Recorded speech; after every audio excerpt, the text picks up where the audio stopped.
Imagina o Kleber. O Kleber é um cristão, e por ser um cristão, ele acha que tem benefícios exclusivos no céu. O Kleber acha que tem um Deus particular, que só dá vitória pra ele. Doença? Jamais, afinal ele vai à igreja todo domingo, porque Deus deixaria seu servo fiel ficar doente. Dinheiro? Ih, sempre sobra. O Kleber é um dizimista fiel, então na cabeça dele Deus é obrigado a encher a sua conta bancária. Deus é muito bonzinho com o Kleber. Zero lutas, zero sofrimentos, zero problemas. Parece bom demais pra ser verdade, né? O único problema é que esse Deus do Kleber é uma mentira. Deus, ele não é bonzinho. Pelo contrário, Deus, ele quer te destruir. E talvez você que tá assistindo deve estar pensando, pô, esse maluco deve ser ateu. Pô, esse cara deve ser doido. Bom, doido eu só não sou ateu. E nesse vídeo eu vou te provar biblicamente porque Deus quer te destruir. E como isso mudou a minha forma de ver tudo, me dando mais paz, e como isso vai mudar a forma como você vê os seus problemas.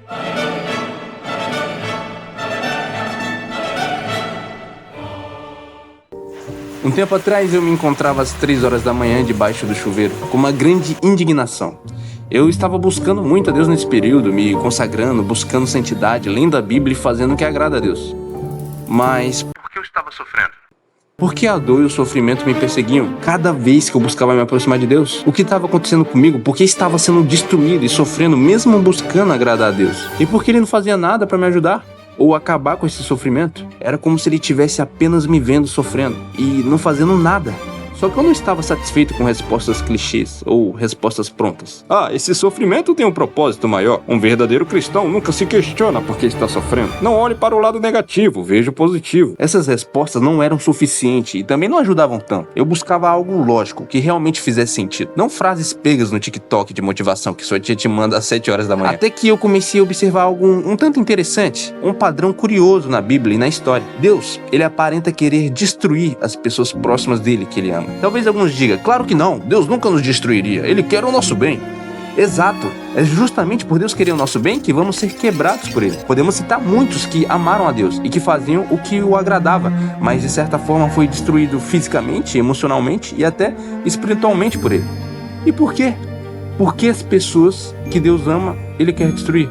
Há um relato engraçado na vida de Santa Teresa acerca disso, que conta que Santa Teresa estava indo de burrinho até um convento. E de repente o burro que estava levando ela até o convento derrubou ela no chão. Mas para piorar, no momento que ela estava no chão depois da queda, ela se deu conta de que tinha caído exatamente numa poça de lama. Mas para piorar mais ainda, durante a queda ela acabou machucando a perna e já no chão, machucada, suja de lama, ainda tendo que chegar até o convento, ela se pergunta a Deus: Senhor, por que deixaste isso acontecer? Ela então como que escuta uma voz do céu que ele diz: é assim que eu trato os meus amigos. Santa Teresa então retruca: se é assim que trata vossos amigos, não me admirasse que tenhas tão pouco. A real é essa: Deus quebra seus amigos e pessoas que Ele ama. Veja a vida dos santos, dos patriarcas, dos apóstolos e dos mártires. Todo homem que amou a Deus viveu uma vida de dor, onde ele foi quebrado e destruído. Mas por que Deus faz isso? Jeremias, o profeta chorão, sacou isso. Deus mandou ele ir na casa de um oleiro. Ele viu o oleiro girando a roda, o vaso de barro quebrou na mão do cara. O que o oleiro fez? Jogou fora? Não. Ele amassou o barro de novo e refez o vaso, do jeito dele. E Deus manda o papo reto para Jeremias: eu não posso fazer o mesmo com vocês? Vocês são o barro. Eu sou o oleiro. Ficamos muito indignados quando passamos por sofrimento e somos quebrados. Pensamos que por sermos cristãos e servir a Deus, Deus deveria nos favorecer e nos deixar imune a todo tipo de sofrimento. Mas isso entra em choque e contradiz o que Jesus diz no Evangelho de João, capítulo 16, versículo 33, onde ele fala: no mundo tereis aflições. E não é talvez tenha aflições, é vai ter aflições, que vão ser permitidas por Deus pra gente passar, que vão ser permitidas por Deus pra nos destruir. Mas destruir o quê? Destruir o vaso velho, torto e fraco. Só que como um vaso na mão do oleiro é destruído e quebrado, o oleiro tem total poder e técnica para refazer o vaso, mais forte, mais firme, mais sábio. Só que como podemos olhar para as guerras que Deus vai nos permitir passar, onde muitas delas vão nos quebrar e destruir, com olhos de esperança e otimismo? Afinal, quem é doido que vê o problema chegando e fala: oba, sofrimento? Ninguém é masoquista. Mas uma forma de olharmos para situações assim de uma forma mais interessante, em Romanos 5, diz que a tribulação produz perseverança. E talvez você pense que o que eu tô falando é balela ou idiotice, mas calma. Pensa num lutador de boxe, ou num bodybuilder. Pro cara meter o shape, ele tem que destruir a fibra muscular. O treino é um inferno, dói, queima, dá vontade de vomitar. E se você olhar de fora, parece tortura. Mas o atleta sabe que aquela dor tá construindo o músculo. Chegar ao topo não foi fácil para esse atleta. Com um cristão não é diferente, porque todo cristão é um atleta. Todo cristão está correndo uma corrida onde muitos desistem, onde muitos param e não chegam até o final. Mas só quem chegar até o final vai ganhar o prêmio. Paulo descreve essa corrida cristã em 1 Coríntios, capítulo 9, versículo 24 ao 25. Então, o verdadeiro cristão amado por Deus, ele vai passar por um treinamento rigoroso para continuar na corrida. Um treinamento que vai ser infernal muitas das vezes, mas que vai te capacitar para permanecer firme sem parar, sem desistir e sem perder o foco. Então sim, muitas vezes Deus ele vai te destruir e te quebrar, não porque ele te odeia, justamente pelo contrário, porque ele te ama.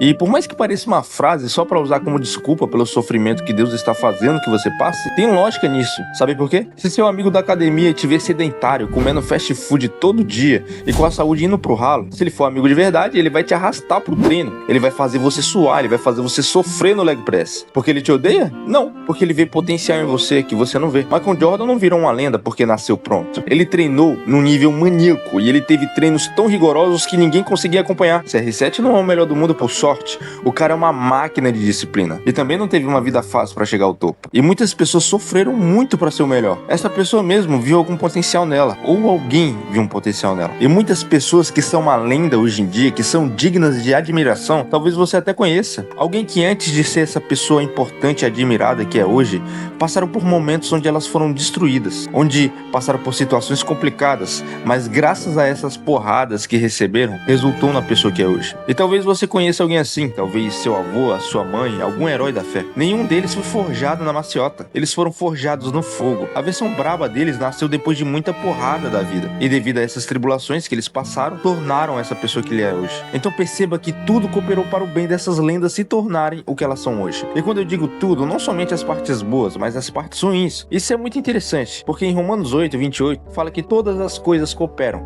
para o bem daqueles que amam a Deus. E quando Paulo disse todas, é todas mesmo. O boleto, a doença, o término, a crise, a depressão. Então até o sofrimento que você passa, até a tribulação que você passa, até as dificuldades vai cooperar para o seu bem. O seu eu de hoje é resultado de todas as guerras que você sobreviveu. Talvez você não vê, mas você está muito mais forte do que antes. Porque Deus ele vê potencial em você e ele quer te deixar mais forte.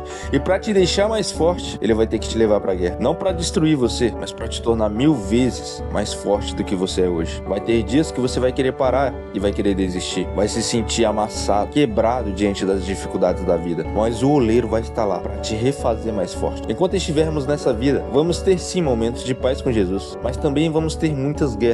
O nosso desejo não deve ser permanecer aqui na terra, mas temos que lembrar que a nossa morada está além desse lugar. Um lugar onde não vai haver mais dor, nem sofrimento, nem choro. Onde você tem acesso não por sua força, não por sua santidade, não pelas suas obras, mas através de Jesus. Um acesso gratuito, sem pagar nada. Afinal, o preço já foi pago. Quando a luta vier, quando o sofrimento bater na sua porta, quando sentir que Deus está te destruindo e te amassando, e observação, ele está, não olhe com raiva ou indignação. Apenas aceite, porque talvez você não vai ter respostas para o seu sofrimento agora de imediato. A resposta para ele só vem muito tempo depois, onde você vai olhar para trás, agradecido de quem você é hoje e agradecido pelas guerras, porque foram elas que fizeram você ser quem é hoje.